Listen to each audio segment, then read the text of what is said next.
listening to Real Coaching Radio TV, building a positive network. Today's podcast is brought to you by Kids Talk Foundation, a global nonprofit organization providing youth advocacy, television programming, and training services in the United States, along with comprehensive medical and education in the developing world, most recently in Kenya, Africa, where Kids Talk Foundation provides a feeding program, medical care, and educational services to over 1,300 young people each day. Please help our youth and place your donation. Go to www.kidstalk.org. Are you in the entertainment industry? If you answered yes and you want to promote yourself, your passion, and profession, check out Creative Independent Artist magazines at CIAartists.com. Endorsed by Kids Talk Foundation worldwide.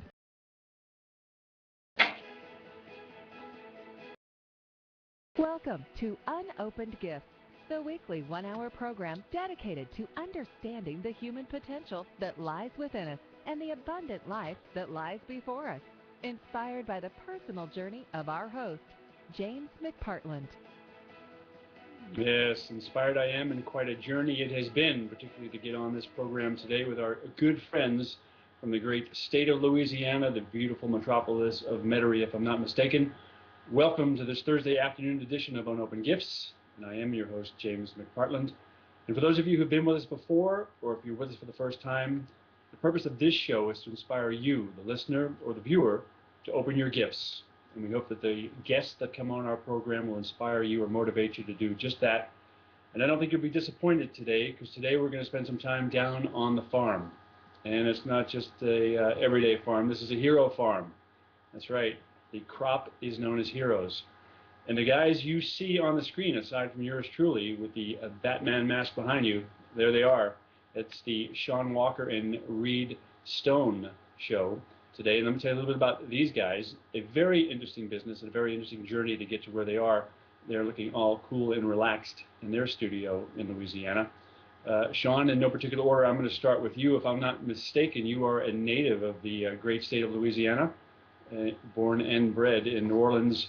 And you, like your partner there, decided to come home sometime after Katrina. Home for you, perhaps a new home for Reid. And I think you did rack up some bills at the University of, was it Southern Mississippi? That's right. An expensive degree in advertising, which you, and a passion for the written word that you've rescued your partner with many times in terms of either writing bonds or anything else to help him get out of the doghouse and or other places that he's been caught up. Let me introduce everybody also to Reid Stone. Reid is the other member of the partnership duo, and those guys do have a loving and fabulous partnership. If I'm not mistaken, this is a former gridiron great, semi-great, 2 years SEC football, if I remember accurately, yeah? That's correct. Go Bulldogs. All right. Look at that. As soon as you said that, your picture went off the screen, so somebody, a sponsor's not happy. It must be the folks at the University of Southern Mississippi. Anyway, he came down to the great state of Louisiana post-Katrina as well, and Katrina's not been in the news in a long time other than some recent outcomes in terms of some court decisions. But these guys had a philanthropic and a heartfelt need to go on to Louisiana and make a difference. If I'm not mistaken, too, it was an exile in Panama, of all places, where perhaps Reid decided to what he wanted to be when he grew up. And he's got a couple of books, if I remember accurately, about elephants and starlets that he's not going to launch until 2024. And probably, as it goes in this business, having a good sense of humor is quite important. These guys have built what I would say is a successful business, have a very strong passion for what they do, and have a very colorful story of how it came to be that these two gentlemen are in the studio, that they are together, that they're doing what they're doing. And it's no accident that they're on the program today, because they have opened up some of their own special gifts. Gentlemen, welcome to the program. Thanks for having us. Well, listen, it's great to have you. You know, from our preliminary discussions about what we do here is we like to talk to our guests, therefore inspire our viewers about the journey. And, two guys that at some point in time decided that they were going to go in business for themselves. And if I remember correctly, you guys were working at a larger firm and it looked like the world was changing, perhaps in the world of sort of the business you're in, marketing and design and advertising. You get some visibility in terms of who's placing ads, or maybe you saw some things coming sooner than most. But if I'm not mistaken, it was the question you asked yourselves is what happens if they ask us to go away, and rather than them asking us to go away, graduate us or let us go, why don't we just do what we would do if that was the case and start our own business? Is that pretty accurate? Pretty much it. Yeah. Yep. Well, so always easier said than done. When you pulled the trigger, what did it take for you to pull the trigger, and how did you end up in that friendly office right there, and how is it you're still friends? Sure. Well, basically, Shaun and I worked together at another agency, and actually the original people that we brought on board were all at that same agency. Around 2007, when the market started its initial decline, most of our clients at the time were already kind of feeling it. And so most of the time when things like that start to happen, when the economy sort of does its thing just in general, marketing and advertising agencies tend to feel it first. We tend to feel it way before everyone else starts to, because marketing budgets are the first things that are cut. That's always kind of the expendable income, which is funny because it's just the opposite. When everybody's doing poorly, when everybody's pulling back from the market, that's your chance to shine. That's your chance to be out in front of everyone without any competition. So around 2007, we had seen, or I guess beginning of 2008, we had seen a first round of layoffs. And around that time, we basically started, contemplating, well, what would happen if we started looking at doing our own thing? What would we call it? How would we structure it? What would we do different? And sure enough, about 6 months later, that axe actually fell. And so, at that point, we had already kind of thought about a few things, and were able to hit the ground running. So we didn't stop, we didn't wait, we didn't lick our wounds for very long, and we were back at it. So been here ever since. Well, tell me this. I think if I'm not mistaken, your tag is do great work for good people, and Shaun, you may be the wordsmith there. Perhaps you are the architect behind that, or you could speak to it. How is it you landed on that, and how is it that you're executing that philosophy?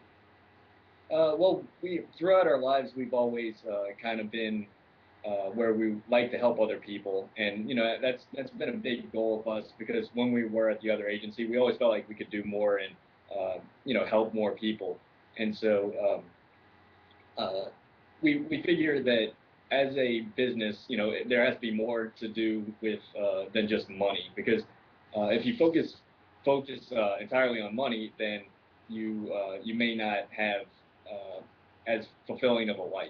And so we tend to focus on helping other people, because it makes it more enjoyable for the day-to-day things, because if you don't, you're going to burn out pretty easily. And so we make it more than just about us. We make it about helping clients that have good missions of their own. It also gives us a little bit of freedom to be able to say the clients we want to work with. So if it's a company, or it's a mission, or something that maybe we don't feel comfortable with, it works both ways. We know that we won't be giving our all towards them, and we also know that we won't feel as comfortable. And you always kind of hear about, oh, the sleazy advertising guys, da-da-da. We didn't want to be those people. We wanted to be the ones that you went to for great ideas, but work you could trust and that you liked and you were looking forward to. You want to see the next thing that these guys put out.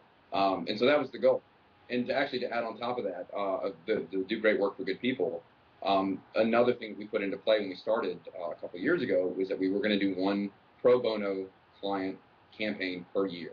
And we've actually stuck to that. We've gotten to work with the first non-profit, all-green music festival down here. Music festivals are huge here in New Orleans.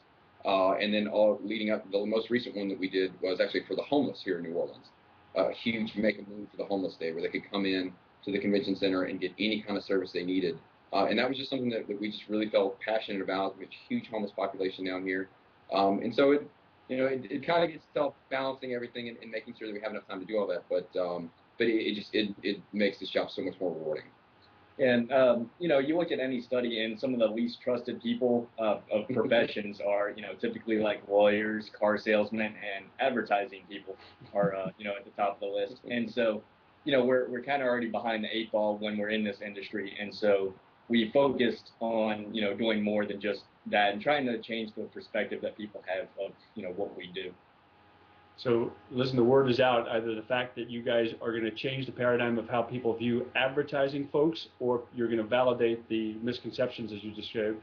Let me welcome a couple of groups because we've just been joined by a few thousand folks. So the word is out that the farm is posted here. So let me make sure I give a welcome to Stickum Blog TV, Real Coaching Radio TV and Network, Receiver Internet Radio, Radio Roku, New Media Radio, and our new partner Stitcher, which brings stuff through the mobile applications. So hey, listen, the farm's getting crowded. I hope we have lots of hay in there to feed the folks. So let me ask you this. If I'm not mistaken, too, if I remember from our discussion, one of the things that we were touching on had to do with culture. And, I think that culture is an art in and of itself, and where people get to feel that they're participating, that they're doing something unique, they're able to master their craft, and yet they're in an organization which has structure and perhaps rules as a business requires. You guys came out of a place that perhaps there was a model that you didn't want to replicate, if I'm accurate, and you're looking to cultivate your own culture there. Give me a little bit of feeling of how you build that, because it shows up in terms of your clients, because they're buying into who you are and what you stand for and your people. Well, it's one of those things where, you want people to look forward to coming in to work in the mornings. You don't want them pulling into the parking lot and making sure they're parking with their nose out so they can leave at 5 o'clock, right as the bell goes off. And it's one of those things that, we could kind of touch on this a little bit. Just everything that comes through our door usually is a fire drill. Everything should have been done weeks ago, and so it's like, hey, we need this campaign, and we need it launched tomorrow. And so to kind of stem a little bit of that, and also just so that it's, not quite so, always pins and needles with us, we try to keep it really fun, really relaxed. And it makes a big difference, because then the ideas are better. The ideas tend to come out much, when you feel less constrained, the ideas tend to be a lot better. You can just pull from, connecting A and Z, and it's not so much of a stretch, and actually better ideas come from it. So. But again, on the culture aspect of it, it's one of those places we want people to, again, want to come, but also at the same time want to grow with us. I mean, we're still young, and we've expanded every year, and we're going to continue that route up until the point where we need to say, hey, is it changing our culture? But we want people to feel like they are a part of the family, because in fact they are. I mean, it's every person that comes through here has got to interview with every single person that works with us. So. And we typically like to say that, like New Orleans, we do things different here. And so that's part of what it is that we like to take the features and uniqueness that New Orleans has and kind of make it part of our culture here. And so if you've ever visited New Orleans, you'll know that it's unlike any other city. It has a realism to it that it's tough to find anywhere else. So Jazz Fest Friday, you're off. Mardi Gras, you're off. Fat Monday, you're off. Pretty much all local holidays, We as we keep up to date with events and everything, I think there's maybe about a 2-week period in the state that there isn't a festival or some kind of event going on. And so, you can find live music everywhere. You can find something to do. Everybody's getting together. It's a very social city. I guess the trade-off is you have to work Christmas and New Year's, huh? Right. Pretty much. Actually, rather two of our busiest times. Let me ask you guys this, because as I said, a lot of the folks who tune in listen to the broadcast of the program because what they're looking for is some insight from folks that have sort of maybe walked the path ahead of them, and that has to do with whether it could be somebody wants to make a change in their life of some significance or even small. We all have to overcome fears. There are people tuning in who perhaps want to start their own business or change a relationship or improve a relationship or learn more about themselves or have the courage to ask for a promotion or try a new category or go back to school or whatever the things that January 1st we're excited about, and come April 1st we've forgotten about, because while hope is good, it's not a course of action, and we need tools. I suspect both of you guys, like any of us, have learned a lot about yourselves in this journey. Can you each touch on sort of maybe sort of the learnings that you've had about yourselves and about what it takes to start a business? Because like anything else in life, always easier said than done. One of the things that my dad was an entrepreneur. He was on the radio for years, and he had some side businesses and was real successful. And so he he gave me some advice, and one of the things that he told me was that I'll remember every day is up, down, left, right, black, white, make a decision. And so, no matter what you're doing, just make a decision. It doesn't matter if you're wrong about it. As long as you're moving and you're, going in a direction, it's better than staying stationary and stagnant. Yeah. So typically, just like fighter pilots, it's rather to be moving and have made a decision and maybe go in the wrong direction than not be moving at all and just being a target, basically. A buddy of mine is actually a fighter pilot, and so he told me, he's like, that's the first rule they taught us. I was like, that's excellent. And it's just right at the same time that we were going into business. I was like, I'm going to remember that. I'm going to use that. The other thing I would add on to that, so, take the leap, whatever it is. I mean, we got a PR guy that's about to start going back to meteorology school. It's just something he's always dreamed of, and we support him wholeheartedly. I mean, absolutely. If it's something he's always dreamed of, always wanted to do, do it. But don't just talk about it. Take the leap. Start the night class. Just whatever it is you've got to do. Yeah, and it's definitely not an easy decision because we wrestled with it for quite a while because it's tough to go from getting a steady paycheck, having somebody else do your, the accounting and all the major work. And so it's not an easy decision, but at the same time, you just start kind of planning it. And by the time we started looking at, we only had a few months, and then we finally had to take the leap because, it was sink or swim. And so fortunately, it just pushed us on to be able to do that. And I mean, we couldn't be happier with, how things have turned out. So I got to ask you this, because one of the things that's interesting in life is, we learn in life from our setbacks. But this is my philosophy, and it's when things go really well, I'm not sure it necessarily teaches us things. That it's the things that have pushed us backwards. If we allow those setbacks, they can really be a force for good in our lives if we learn from them and they don't repeat themselves. As the folks are tuned in here, you guys are in the marketing and advertising, brand building game. You have to present a lot of creative ideas to a broad spectrum of industries. Some you know something about, some you know nothing about. Therefore, you face rejection a lot, I would assume, right? And you've got to be pretty durable or still under warranty in order to sustain the momentum around that. And most of us in the game of life fear rejection, just in the everyday life. You guys get rejected for a living. And there may be more of that story that we can't tell because it's a family network. So can you talk a little bit about the perseverance associated with that and how you just get up off the canvas, assuming that does happen? Sure. I was going to say that we're in a business of ideas, and so by its very definition, we are going to present ideas that are going to be shot down. And so that is probably, and we probably learned this, I guess, a long time ago, is that you got to develop that thick skin. And it really applies to any industry, honestly. You got to be able to take constructive criticism, and that's a big thing. I don't think people are really used to taking constructive criticism anymore, or taking criticism constructively, I guess is a better way of putting it. And you have to be able to do it. You have to be able to say, all right, if somebody's telling me, what I'm doing, this thing is ugly. Okay, well, maybe it is. Maybe it's ugly. Maybe I need to go back to the drawing board and do this thing again. But every time we present ideas, we present strategy. We typically have to do more than one, just because we know we probably won't knock a grand slam out of the park on the very first try. But maybe an amalgam of 3 ideas in there, or maybe the second one is the one. And so we kind of have to. You really learn how to take the punch, I guess. And the biggest home run hitters tend to strike out the most, and so when you start hitting the home runs, you're not going to be hitting them every time.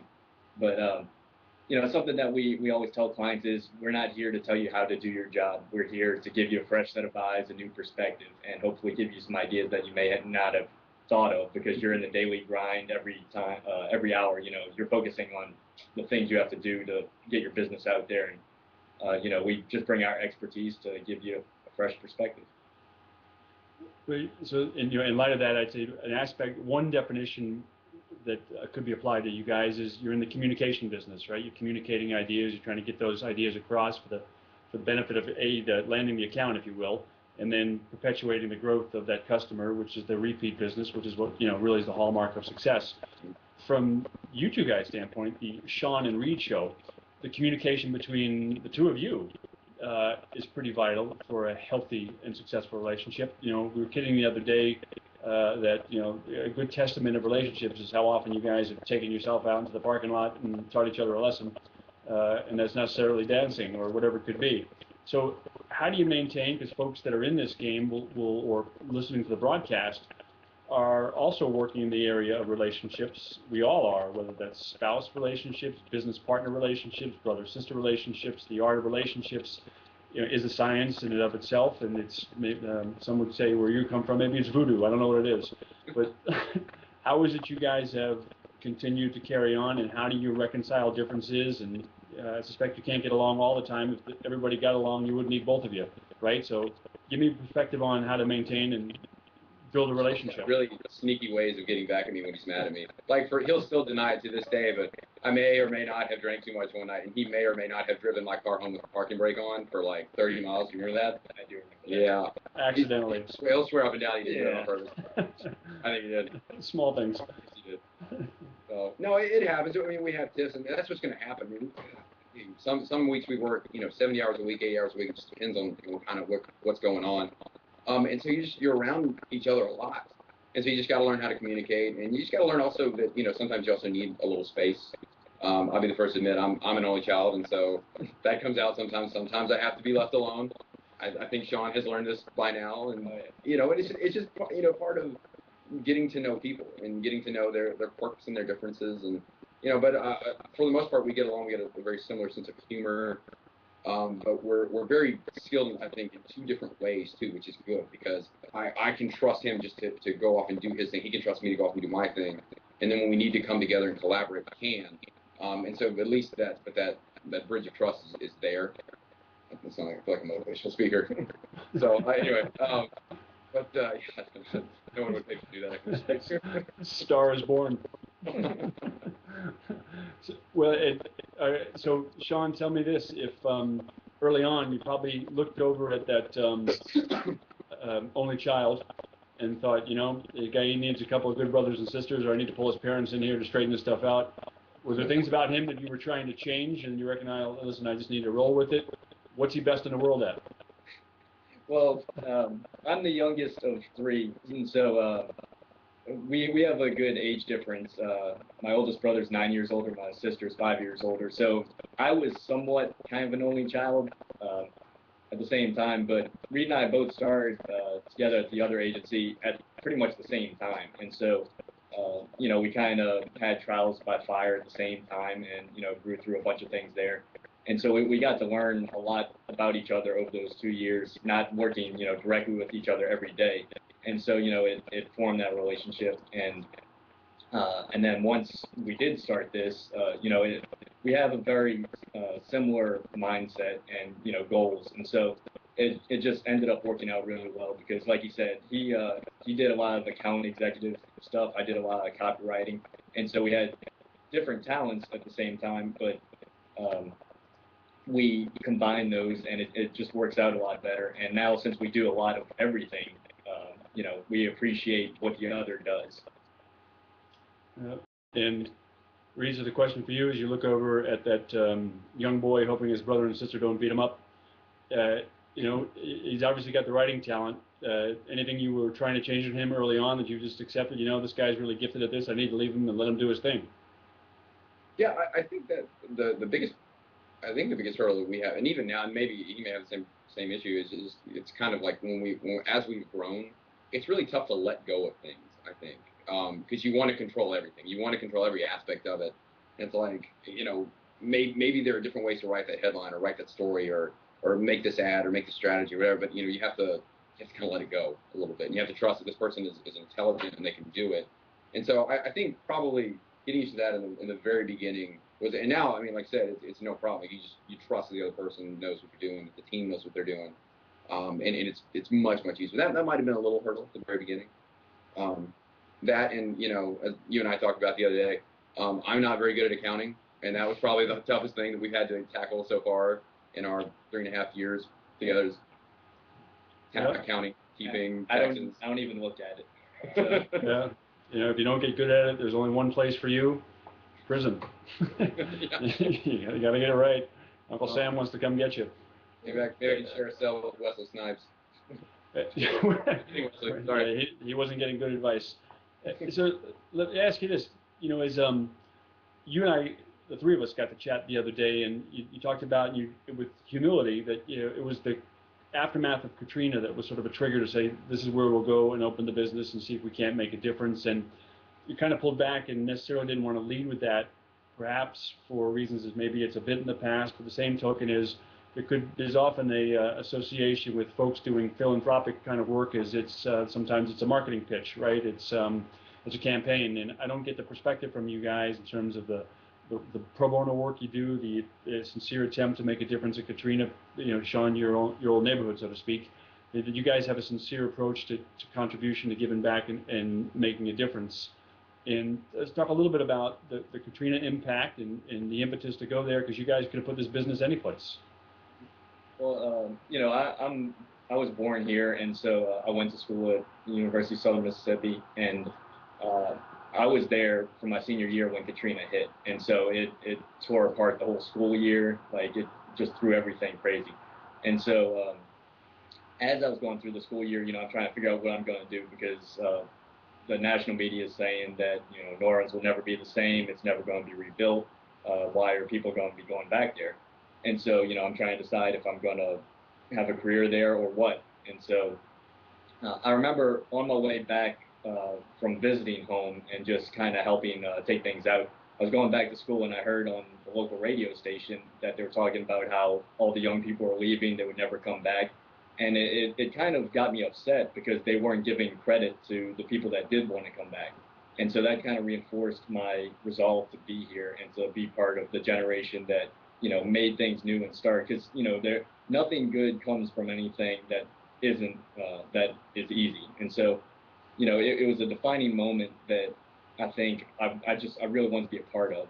And so I was looking for jobs, and fortunately it was kind of easy to find at the time, and so that's just kind of how it all started for me, at least. Well, and Reid, for you to leave I don't know if you were in the concrete jungle of Manhattan or you were chopping coconuts down in Panama, but it's not an insignificant decision to reroute and go south. Maybe your Georgia experience said it's not so far from home, but your motivation to go down there? It was kind of the same thing. My parents live about an hour to the east of here, so east of New Orleans. So it was still very much home. And also, we took a huge hit with Katrina as well. A lot of people don't talk about the coast of Mississippi, just because New Orleans kind of became sort of the epicenter. But it was completely wiped out for 2 miles up off the beach. I mean, and thank God that we were just a little bit more than 2 miles.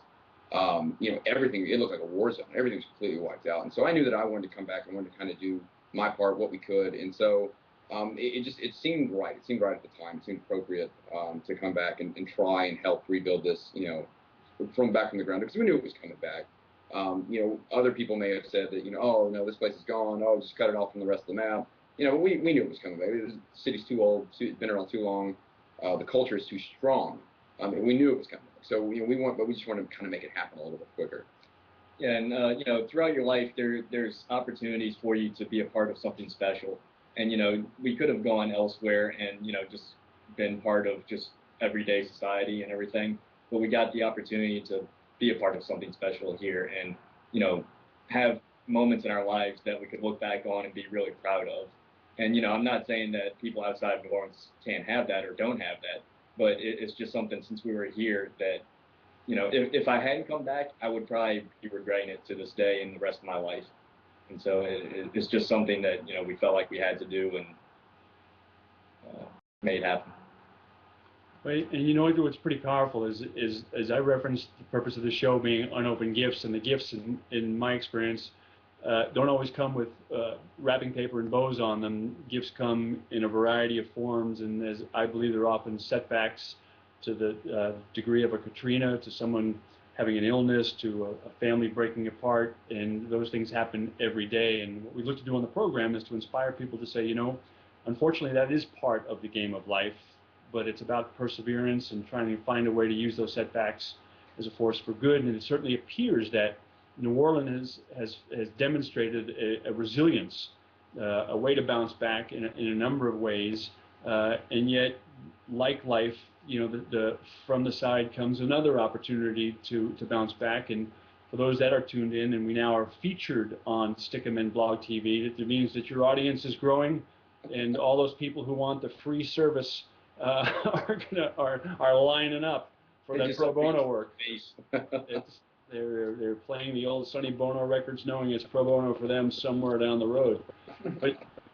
But for those who know the city of New Orleans and the professional football team that was not too long ago world champions, there's some recent changes having to do with the head coach being asked to step aside at least for a year. Some others, this feeling that there's bounties put on, or a dangerous game gets more dangerous by the fact that some players are motivated by money to go out and hurt another player to ring up cash and valuable prizes.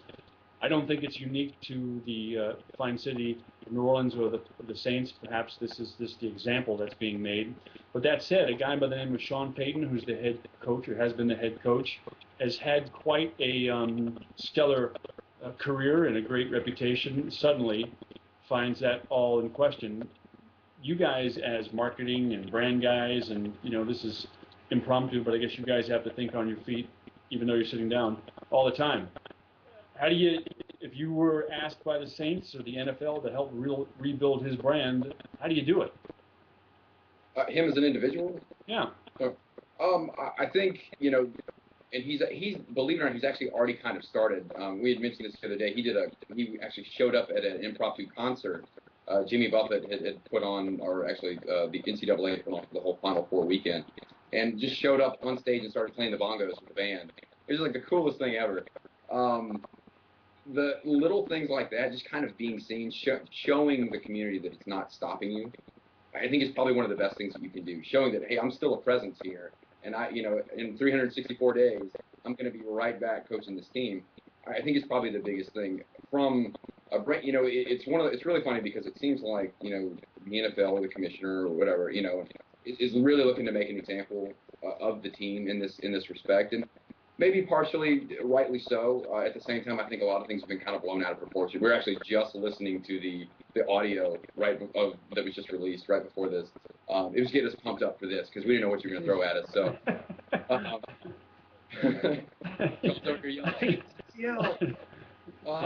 you guys.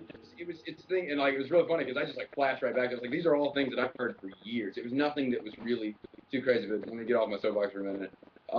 But the idea that it from a branding standpoint for the team, it just solidified the belief that the locals have in that team. You're going to see even more sellout games. You're going to see even more people showing up, and you're going to see even more people from further out. What we call drive markets that pull for this team, because this team is kind of a bit on an island. The next closest team is kind of a ways away in any direction.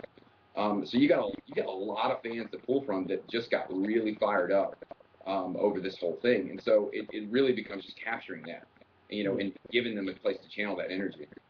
Yeah, people that aren't Saints fans, they've maybe not been liking the Saints before this anyway, and this just adds fuel to the fire for them, and they're gonna say they don't like the Saints anyway. But the people around here, the Saints have meant so much to the city and to the people that we've gone through so much with their history. We've been there for them for the losing, and then they were here for us after Katrina, and so the bond is so strong that I don't think anything can really break that. We're going to support them no matter what, because it's more about the people. It's more about what the Saints represent than necessarily the people that are running it, because the fleur-de-lis, every New Orleans citizen believes in that symbol and, looks at it with pride, just because it represents more than just football. It represents everything we've gone through throughout our history, everything we go through on a day-to-day basis.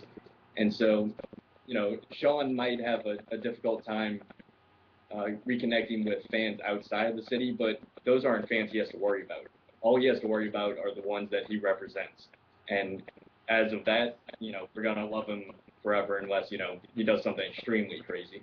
But, we're behind him, and we always will be, because he represents the good in all of us.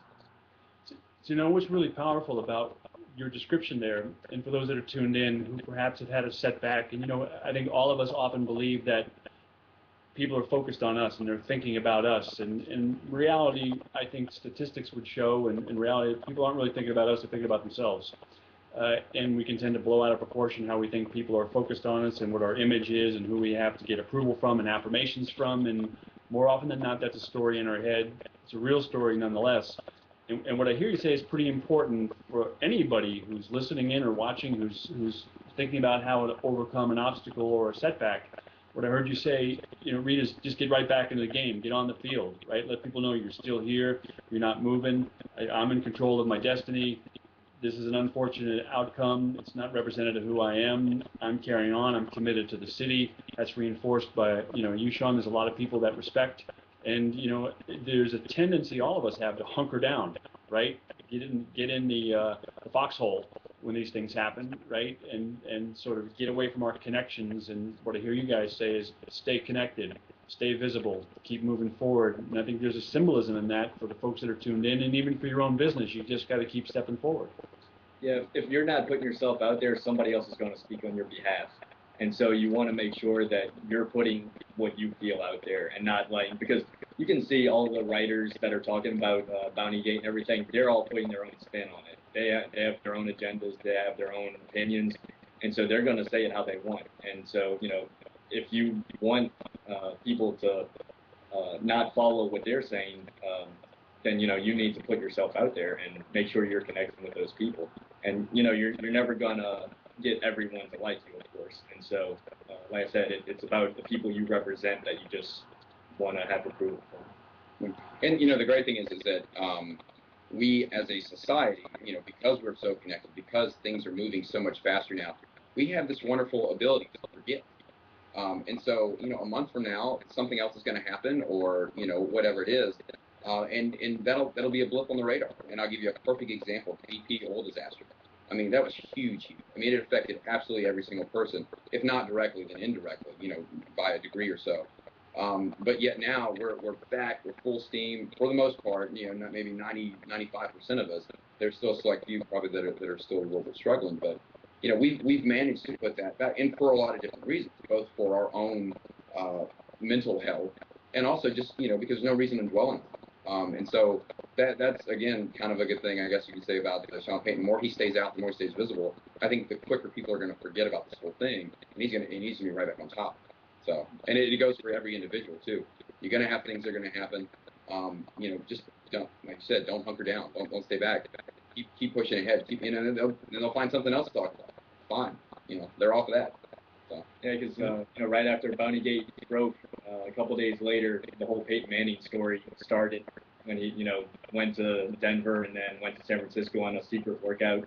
And so their focus on ESPN, all those other ones, was on Peyton Manning for about a week and a half. And then he signed, and that story's over, so they go back to Bounty Gate. And so, it just takes whatever the next story is.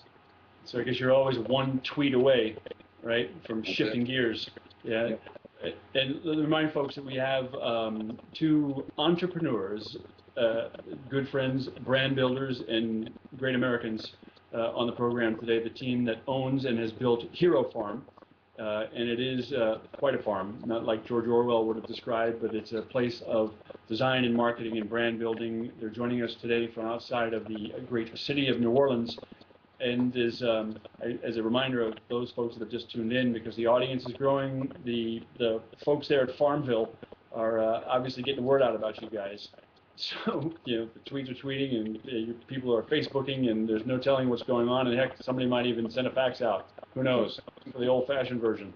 But the question to ask you guys is I painted sort of the picture for those that are tuned in. You approach a lot of businesses approach you, and you would know this, Reid and Shaun, you described the ability to let go. People contract you or contact you about helping change their business model, their image, their strategy, and all of us want to be right about how we do things, and they can take things very personal, and it's emotional for the most part, and we want our stories to be the right ones. Maybe you guys come in and tell us how great we are, but more often than not, if you're really going to do your client justice, you're going to come in from a different angle, from no other reason than that's your field of expertise. in the ability to deliver that message, right, to get to someone, to let them see through a different paradigm of how they might enhance their business, that too is an art, I would imagine. I guess you get to practice that all the time by virtue of the nature of the business. Is there a specific approach you take with clients? Can you tell immediately if you're getting pushback? An idea might get pushed away simply because someone takes something personal. How do you break through that sort of that wall that could be there? Well, and Shaun kind of hit the nail on the head earlier. One of the first things we tell people is that we are not experts in your field. We are just pretty good at communicating, and we're going to come at this problem or this situation from an entirely different angle that maybe you hadn't thought of. And so immediately we just, hopefully what we're trying to do is, one, humanize ourselves, and two, put us on the same level. Say, hey, we are fighting for you. So even if we don't, knock it out of the park, maybe we'll at least hit a triple, something like that. And so that's kind of the first thing. The other thing, and sort of, it kind of goes back to, everything is sales. Everything is selling an idea, no matter what business that you're in. And so it's really good. It's really good practices. It's really good tips, things to kind of work on in terms of being able to connect with people on a one-to-one basis, because that's not going anywhere. And the more we get digital, the more we get technical and things, Twitter and Facebook and all this kind of stuff, and checking in everywhere, the more that human interaction is going to be even more important, because you're not going to sell a brilliant idea over an email. It's just not going to happen. And so that's probably the first piece of advice I could probably give anyone is that, get comfortable with communicating with people face to face, just like, maybe not just like this, but, and don't shy away from it, because we see that a lot. We see more and more people that much rather just shoot us an email or whatever, which is fun, but you're not going to persuade somebody to try something new, to try something different. The other thing we tell people is you probably would not have come to us if doing what you're doing was necessarily working the best. And I mean that with all due respect. It's one, because we've had that happen before. It's, no, okay, I want you to do this, and I want you to execute it like this, and it's like, well, okay, we can do that, but can we take a fresh approach to it? Will you just hear us out and maybe try it out? And usually it works. Usually people are very open to it. One of the things that we always try to do is just look at something from an entirely different perspective. Whatever it is, completely flip it on its head. One of the examples we use is Cirque du Soleil, where basically, you had this guy or this group of guys that took the idea of a circus and said, all right, everything about it, let's do the opposite. So big top under a tent, no, let's put it in a theater. Loud yelling, lots of noise. Nope. Let's make it nice harmonic music with these very technical people that are going to be doing these things. And boom, $1 billion later, you've got one of the most widely viewed shows in the world. And it's usually examples like that kind of can make people feel a little more open to newer and maybe crazier ideas. And we typically like to say that we want people to hear more about our clients than they do about us. And so, everything we do is going to be to further their brand or their product. And so, we're going to fight the most we can and come up with the best ideas to do that. Because, the better they do, the better for us. And so, we like to put the focus and the attention on our clients. I heard it triggers all kinds of questions, and they're certainly coming in from lots of folks around the world right now. And probably the folks that used to have you employed that now they know where you are. I'd check my parking brake on the way out, and maybe some new bounties on you guys by the time this broadcast is over. But one of the things we touched on the other day was that while many people say, look, I could do this myself, probably with the need to focus and also understand, as fast as technology is moving, how to stay on top of that. The number of ways that people can consume a message or have a brand impression or be exposed to content, it's almost overwhelming. For you guys to stay on top of your game, right? To be able to be aware of the latest evolutions and trends, and whether it's in social media or aspects of building a brand or design, are there vehicles for you guys that you specifically approach to say, all right, this is how we stay sharp? Or is it the nature of the business that it's an ongoing education where you have to become sharp, you get exposed to things or people bring you things? How does it work that you keep an advantage if it's 16, 70-hour weeks? There's not much time for, we got to go to night school. Yep, I would say it's probably just taken at least 5 minutes a day to, troll the rags. That's what we call them. All the different publications that come out that are kind of monitoring those things for you. So in our business, it's things like Ad Age, the PSFK newsletter, Smart Brief. Those are all really, really good ones. Really like great curators of content. So you can kind of just sort of read the headlines very quickly. Because I think I'm probably in a boat with a lot of folks out there. Is that I'm getting 500-600 emails a day. And so trolling through all this stuff and making sure that everything gets done and accomplished is getting tougher and tougher every day. And so, but I always try to make sure that I just set aside a couple of minutes, usually in the morning, especially because it puts me more in a creative mode for the rest of the day. So try to keep up with the news, try to keep up with things that are specific to the industry. And then also, in your free time, what we like to tell our group here is find something that you're interested in that is completely devoid of any and all advertising, branding, communications, and bring that to the table at some point. So for instance, maybe neurophysics is your thing, or photography is your thing. That's great. Find something that's completely different, and that way you can kind of see what's going on in that world and bring, again, a fresh perspective to the table. So. And these days you can go online and you can find anything. So it's not like you really have to search really hard to find things that'll spark ideas or give you information. I mean, there's all kinds of tutorials. There's different case studies and things like that. And like we said, 5 minutes a day or so, you can just quickly go online and find a lot of things that will inspire you. By the way, never come to Hero Farm for the chairs. These are the most uncomfortable chairs. I don't know why we decided to sit in these today, but sorry. Go on. Well, hey, listen, those guys that want that pro bono work would consider swapping chairs, right, in lieu of cash and valuable prizes. Now we've been paid for in-kind services, right? And tell me a little bit about, does the same apply to the employees that you have? And tell me a little bit about one of the challenges my own experience has been, I think we talked about it the other day, is when one recognizes you need somebody, finding that individual takes some time, and then from the time that person joins, it takes a little bit of time to figure out if that's a fit for everybody. How has that process been for you of building a team and getting the right chemistry and formula and getting folks engaged and clicking? Have you mastered that? Anything you can teach us about that? Have we mastered it? Still trying. Yeah, it's one of those things. Again, it's got to be, I guess, personality-wise, it's got to be a good fit, obviously. Because essentially what you're doing is, you're not just hiring somebody that's talented, but you're hiring somebody that's, essentially you're going to be friends with their friends, you're going to be friends with their family, they're going to invite you to present. So, essentially, it's kind of a family member that you're bringing on board. So you want to make sure that you really click with them, and then obviously in a working environment that they have the skills, or that they're, at least in our business, they've got to be willing to learn. And that's probably the most important thing. I'd much rather have somebody that's a hard worker, that's willing to learn new skills, than somebody that just comes in and is like, hey, I'm artsy and I can design this and my stuff is great, you can't tell me what to do.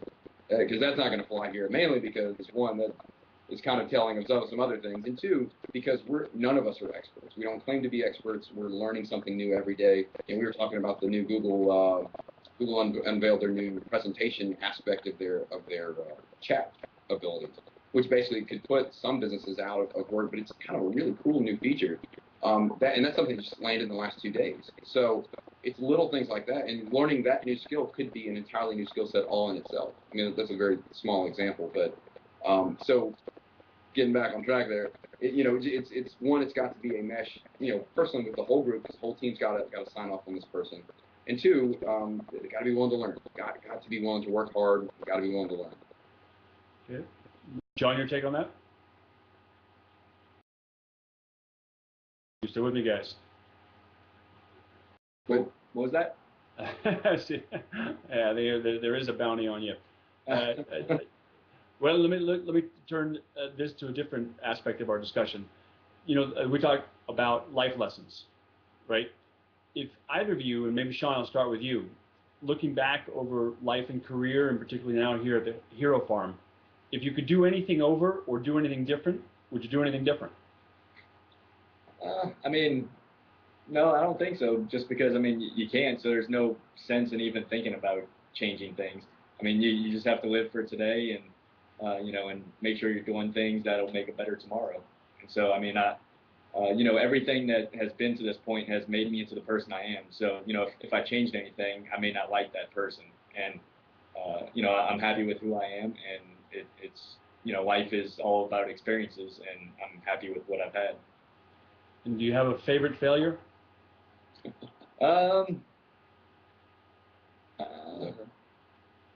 We've had a client or two that we did a ton of work for and didn't get paid necessarily.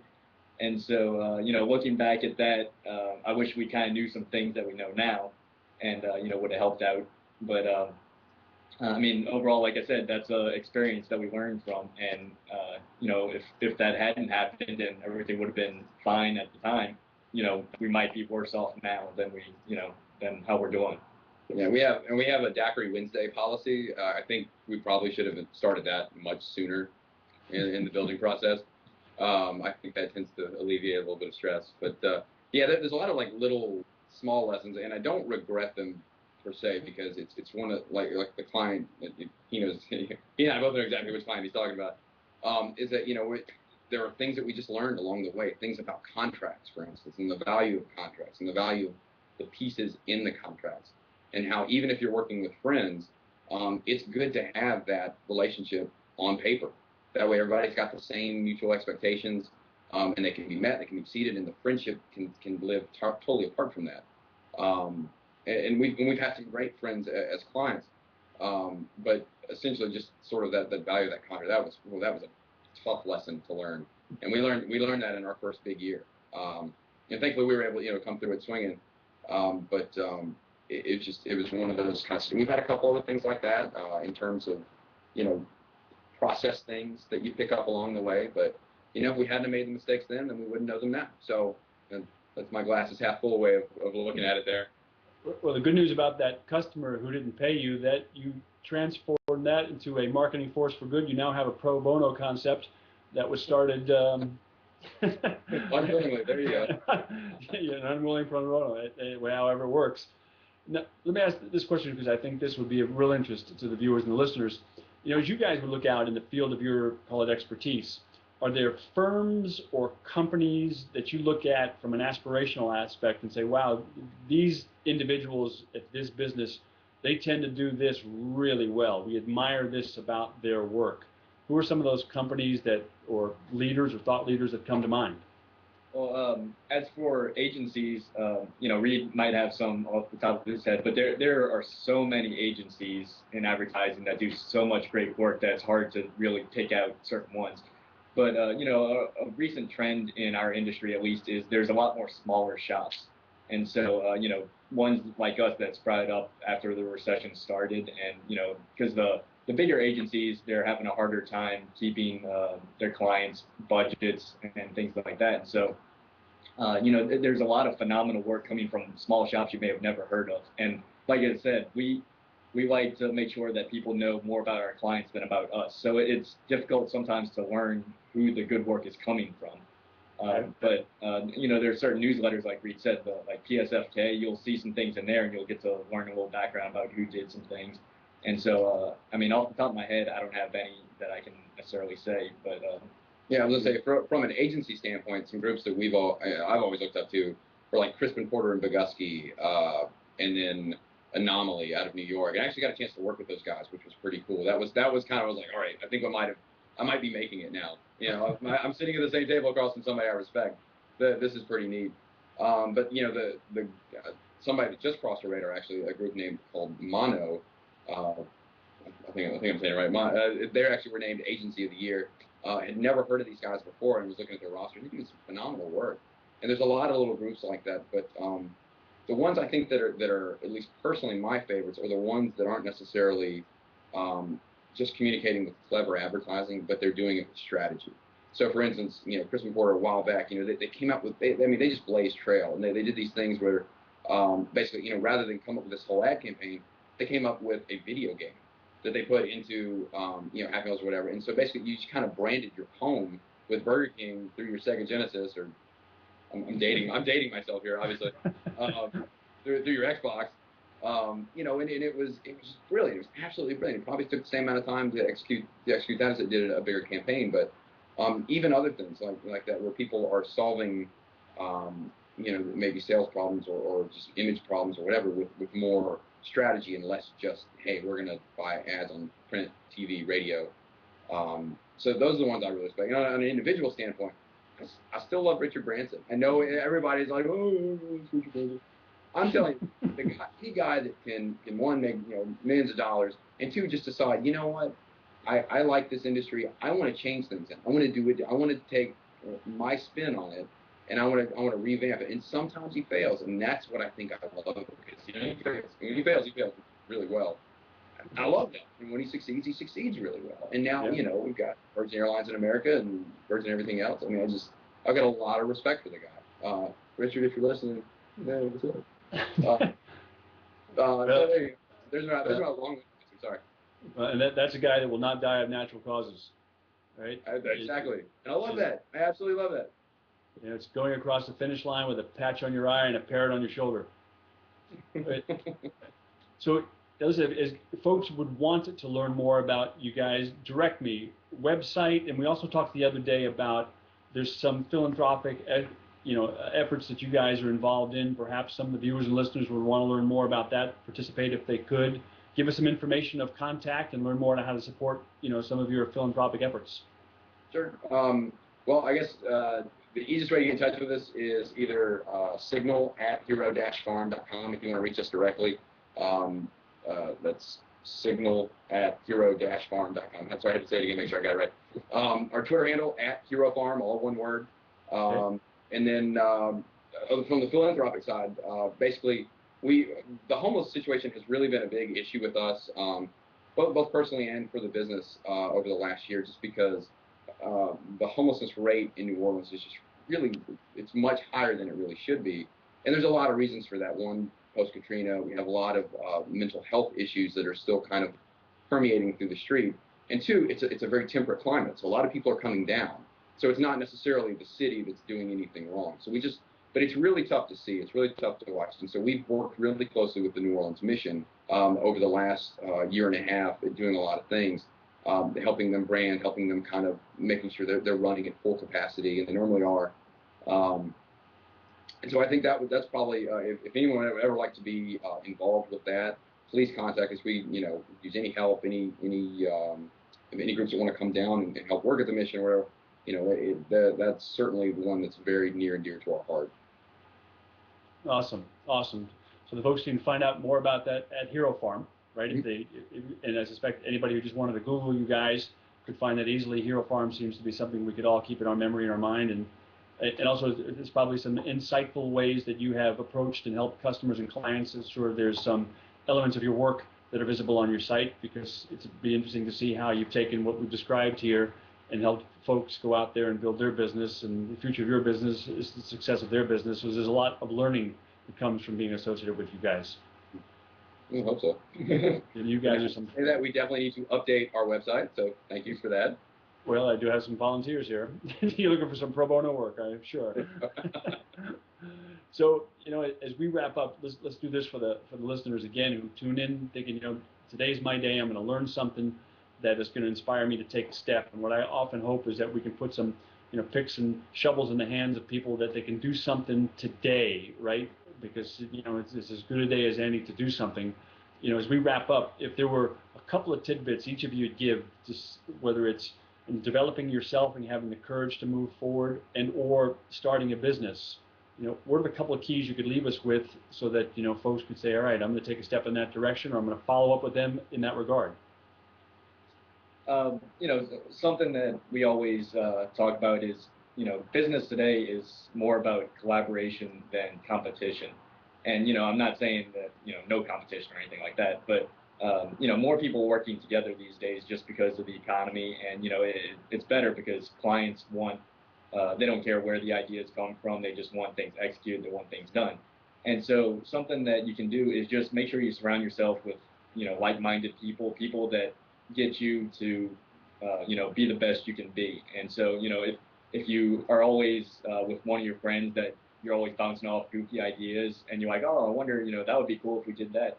maybe y'all should form a partnership yourselves, and maybe it can be a side job for a little while and just see how it goes.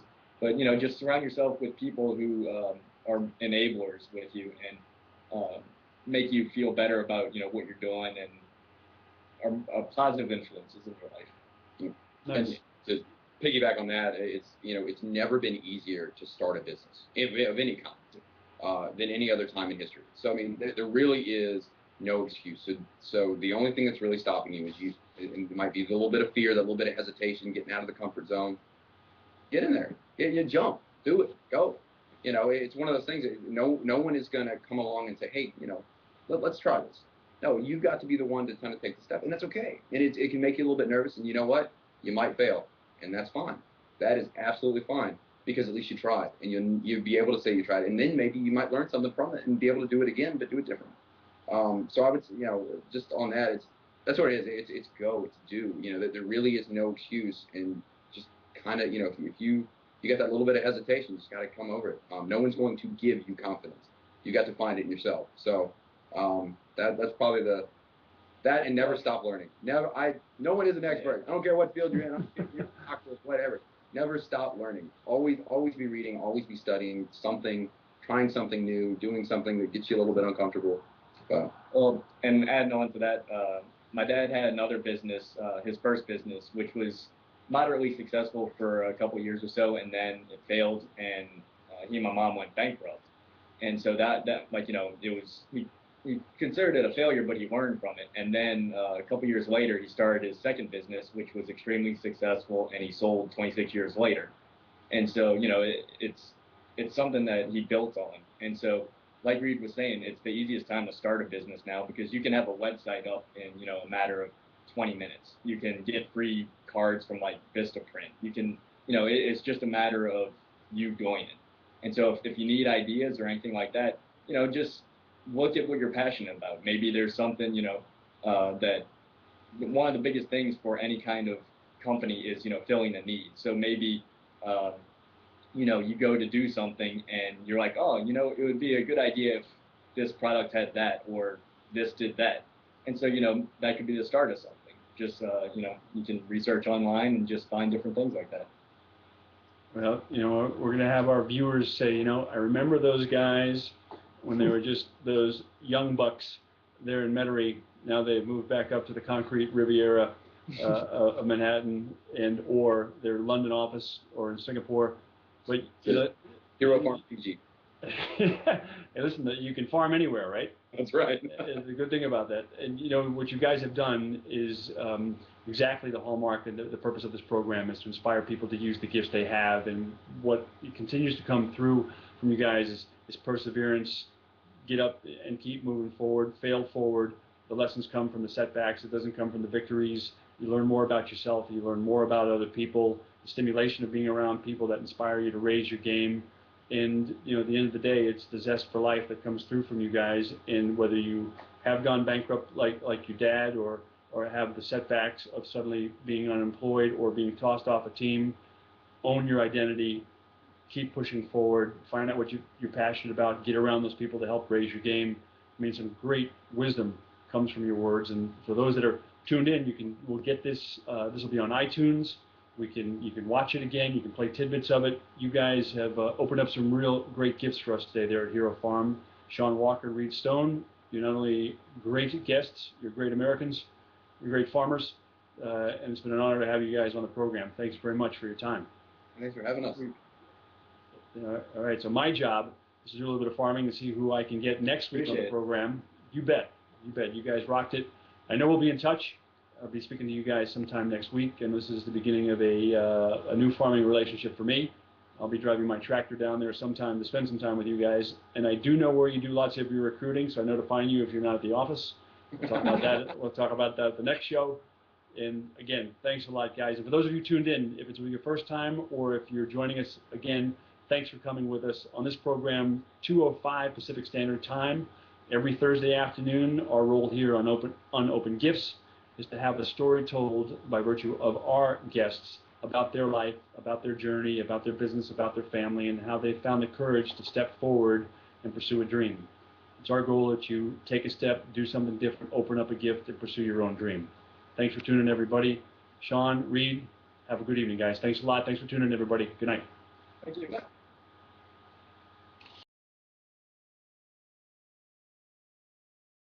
What is the human potential in your business? Do your employees, co-workers, or team members get to play to their strengths on a consistent basis? What if the people